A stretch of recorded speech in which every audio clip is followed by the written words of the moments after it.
Asalaamaaleykum sunu mbokku journaliste yi daje fii dama jël di wax ci jamono ji ñu toll ni lépp li nga xam ni moo lëndëmoon ci Sénégal mu ngi leer ci petit à petit, bien que nag réew mi continuer di jafe.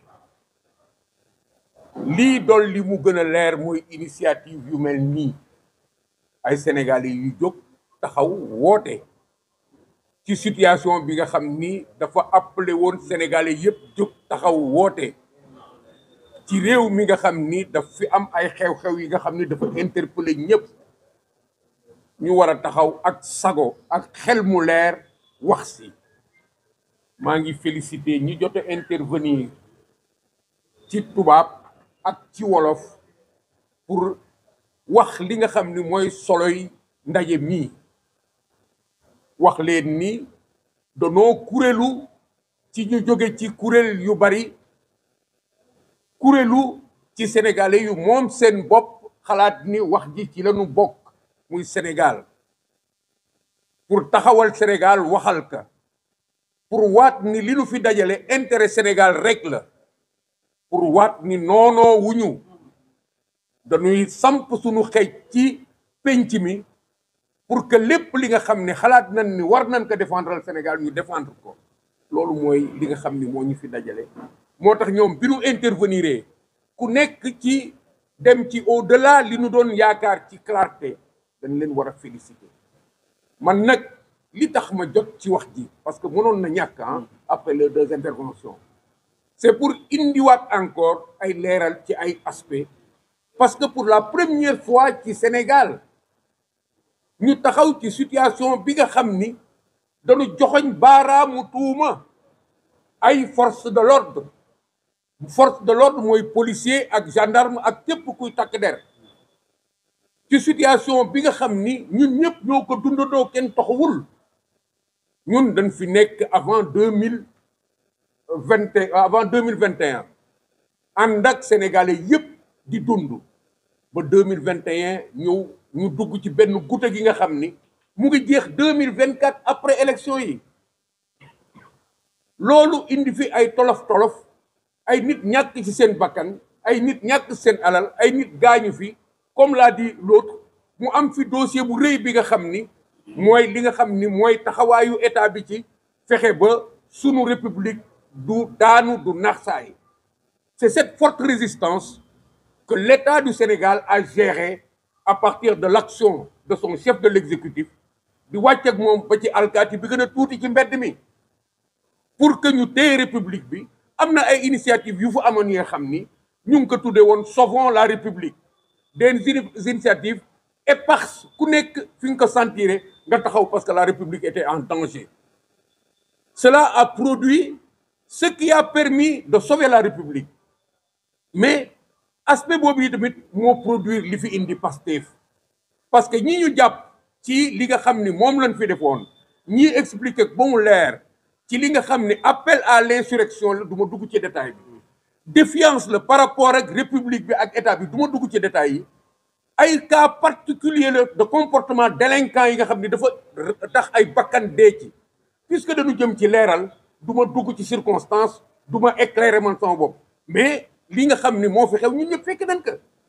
ay événement yu xew ñuy daw ñun ñëpp ba ay bakkan rot, léegi ñu dem ba démocratie gagné.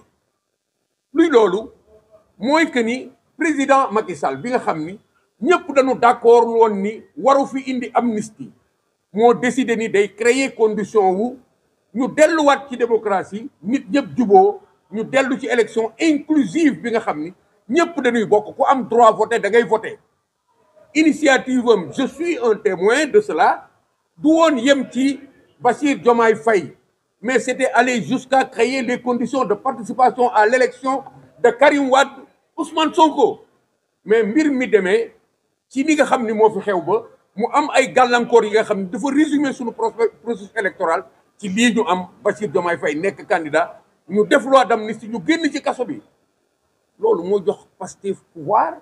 loi d'amnistie bi nag léegi daal di tënk li fi xewoon yëpp diggante 2021 ba 2024 nit ñi génn ñu taxaw fii nag def élection ñu jot ci nguur gi ñu doon xaar ci ñoom li nga xam ne mooy doxal Sénégal ci fi askan bi yaakaare woon je ne rentre pas dans les détails par rapport à ça gisuñu loolu moo ñu indi situation bi askan bi di xippi ñu mën a wax ak moom léegi.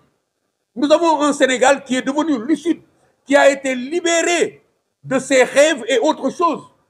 Sénégalais yi léegi dañuy dégg ku leen yee c'est le processus par lequel Pastef est passé pour arriver au pouvoir moo yee Sénégalais yi dig leen ba ñu mën la dégg ànd ak yow ci décision nga ñëw war leen ba ñu mën a comprendre ni dañ leen war ñu jiital seen xel. Voilà le Sénégal que nous avons aujourd'hui et qui nous permet nous de nous exprimer ici. Voilà la réalité présente.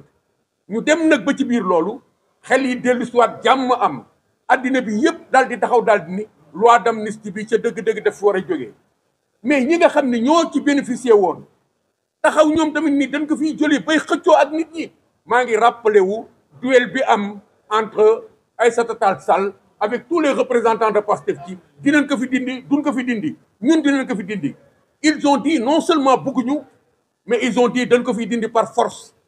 L'abrogation est un projet pastéfien en partie bi que nit ñëpp ci àddina bi des ONG à l'étranger l'Organisation des Nations Unies ñi am baat ci àddina bi yëpp bi ñu waxee ni loi bi c'est une loi scélérate dañ di ko fi dindi pour que ñu delloowaat lan ñu delloowaat paaka ci mboy bi delluwaat gannaaw réglé waat li nga xam ni mooy tax Sénégal su continuer delluwaat ci ordre démocratique bu normal parce que jàmm am na jàmm moo ñu may ñu dellu ci lii ñoom ñu porter initiative boobu def nañ ko ba agsi fii je félicite tous ceux qui se sont levés pour dire ni loi bii du jàll seen loi interprétative bu du jàll. Je félicite tous ceux qui sont levés pour dire que amnistie bi dañ koy dindi mais il y a un problème de fond bi nga xam ni li may wax naan c'est pas possible ñun ban réew la ñu nekk. On a des gens qui se croient tout permis qui croient être tout ñun daal ay pion la ñu ci dabier bi nga xam ni da ngay xëcc fii Massamba teg fa la xëcc teg non ça peut pas marcher comme ça mais ñoom loolu la ñu gëm ba indil ñu une loi interprétative indi ni loi bi kat day toj yaxu amnistie bi ñun waxatuñu amnistie du fi jógee mais dañuy indi loi bi nga xam ni day fay ci kaw amnistie bi toj amnistie bi ñii expliqué nañ li fi nekk pour que ñun suñu njaboot mucc ñun ñu mucc mais pour que ñeneen ñi ñu régler les problèmes sur leur dos muy li fi nekkoon yëpp ma jukki ci benn ñi nga xam ni moom lañ tuddee force de défense et de sécurité nga xam ni ñoom seen liggéey la ñu mës a def alkaati bi nekk ci carrefour bi ak alkaati bi def maintien de l'ordre ñoo bokk situation ku ci sol sa tenue takk sa ndigg boo génnee sa liggéey rek ngay def damay wax souvent nit ñi ni su ma masaan sol génn nit taxaw sama kanam dafay normal mais soo jëloon benn waay fii ku nekk si yéen fii nga yeewu suba rek daal di dem marché Colobane jënd sa ay tenue daal di sol daal di taxaw daal di takk sa ndigg soo génnee ñu ree la parce que légitimité bi alkaati bii demee moom mooy li nga xam ni moo ko def alkaati mu jox ko mission jox ko tenue bi nga xam ni du bokk ak nit ñi li ñuy sol mu takk diggam der bu ngande te nekkul dof loolu soo jëlee nit def ko foofu mu ciy liggéey ñu koy fay ñu jox ko fetal kooku dafa am légitimité parce que dafa am charge bi ci li nga xam ni mooy doxal réew mi ci la soqeekoo ba agsi ci moom ñooñu doonu jël tey nag ci situation bi nga xam ni dañ ne ay nit danoo ñàkk seen bakkan ñu ni nag léegi ñoom soo ni nit politique lañ doon def alkaati yi ak ñeneen defuñu politique danoo rey te dañ leen yebal pour ñu rey nanu seet nan la ñuy régler problème bi ci ñoom ñun dañu jógoon déjà bi ñu waxee rek te leeraluñu dañu jóg ni ñii kat suñu waxee lii c'est parce que dañu joxoñ baaraamu tuuma indirectement alkaati yi mais ñoom bàyyiwuñ ko foofu dañu taxaw wax directement ba naan 80 morts la 80 alkaati la ñu soxla pour régler problème bii ñu ni mais c'est fou ça ñu dem nag ba ci biir loolu ñuy expliquer balu fetalu alkaati bi ni mu def nii bay dugg ci démarche technique gu indi responsabilité alkaati bi dans une démarche d'enquête ce qui est inouï kenn mësul gis loolu c'est des politiciens c'est des parlementaires c'est des juges c'est des magistrats on a un groupe de personnes qui mandatent une personne pour jouer tous ces rôles-là à la fois c'est Amadou Ba qui devient tout pour nous, ñun dañuy noppi. Amuñu droit noppi. Aucun citoyen sénégalais n'a le droit de se taire devant quelque chose comme ça.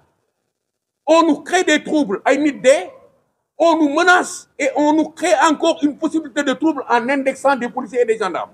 Moi, je le fais parce que c'est mon sang, je suis policier, je le resterai toute la vie durant, parce que loolu laa xam pendant 40 ans. Mais je le fais parce que je suis un citoyen sénégalais. Du ma xool fii ay nit di wax li nga xam ne day taal réew may noppi. Ay alkaati nga xam lan mooy alkaati lan moo leen missionné ma mën ko expliquer damay taxaw expliquer loolu moo ma indi fii. alkaati fonctionnaire la, fonctionnaire bi nga xam ni lépp lu muy def dañ ko tënk ci yoon, ni muy sole tenue bi sax dañ ko tënk ba bouton bi dañ ko tënk ci yoon.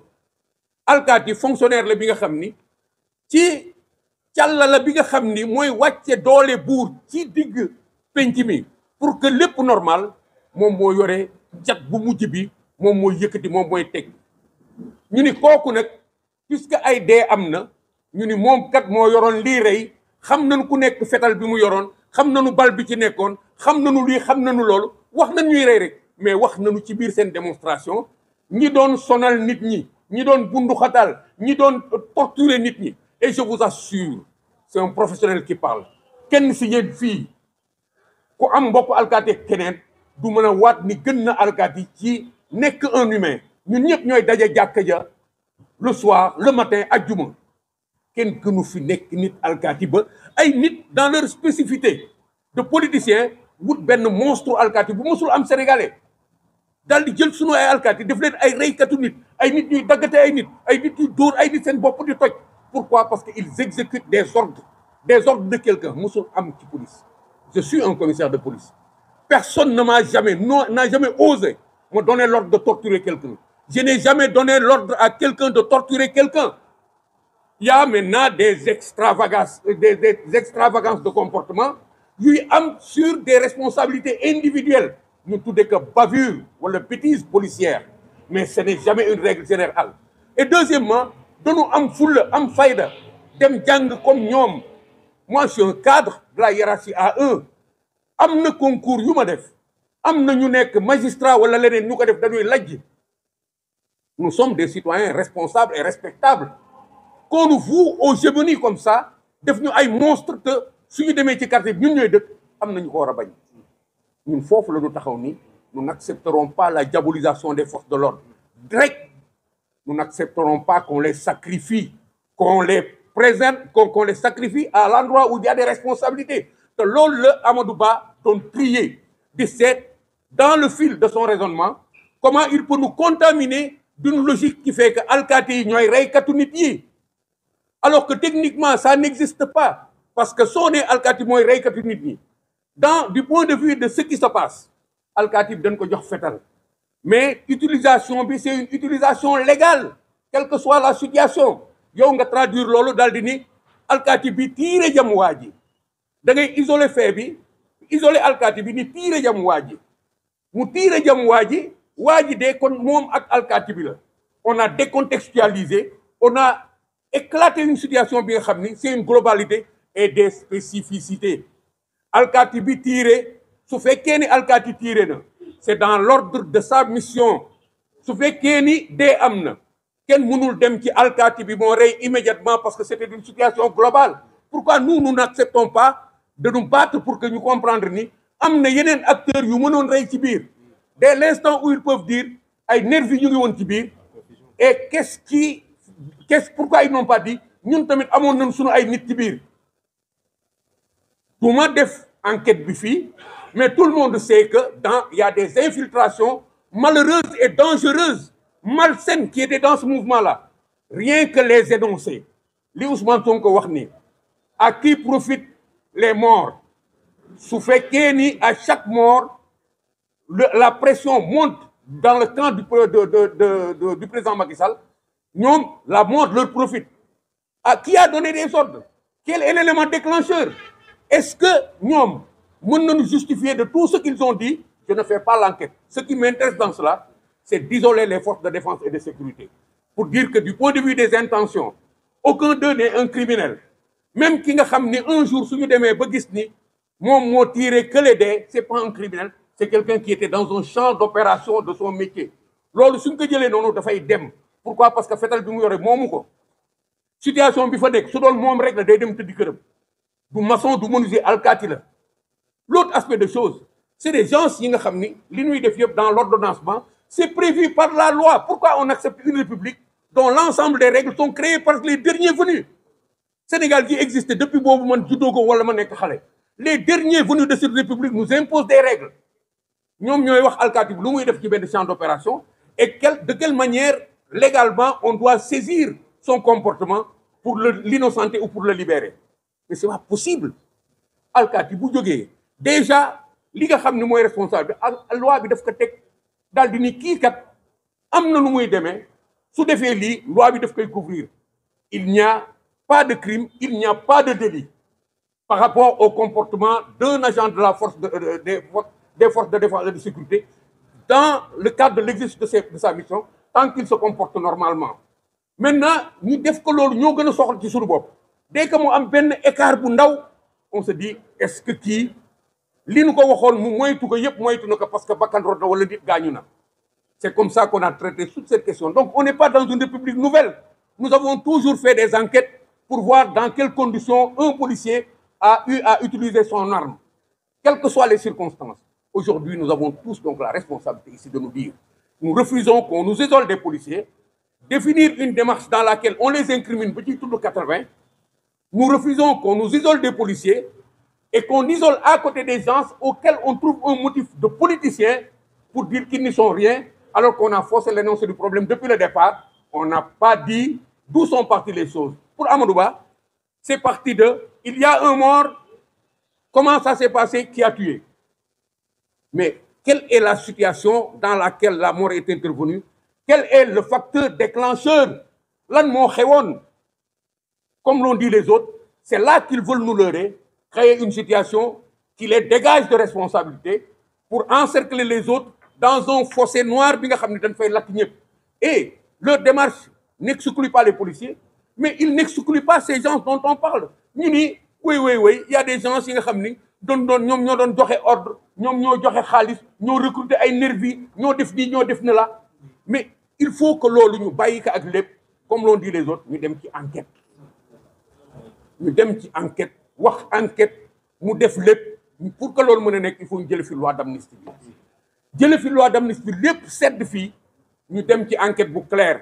li ñuy éviter yëpp il y a des acteurs dans le monde qui peuvent nous le permettre et c'est le monde entier qui est demandeur de l'abrogation de cette loi d'amnistie. C'est le monde entier qui le demande. Donc nous en appelons à la diligence de tous les Sénégalais ñu taxaw bañ ñu imposer une situation bu mel nii bañ engagé wu xeex pour qu'on ne sacrifie pas nos forces de défense et de sécurité. Merci.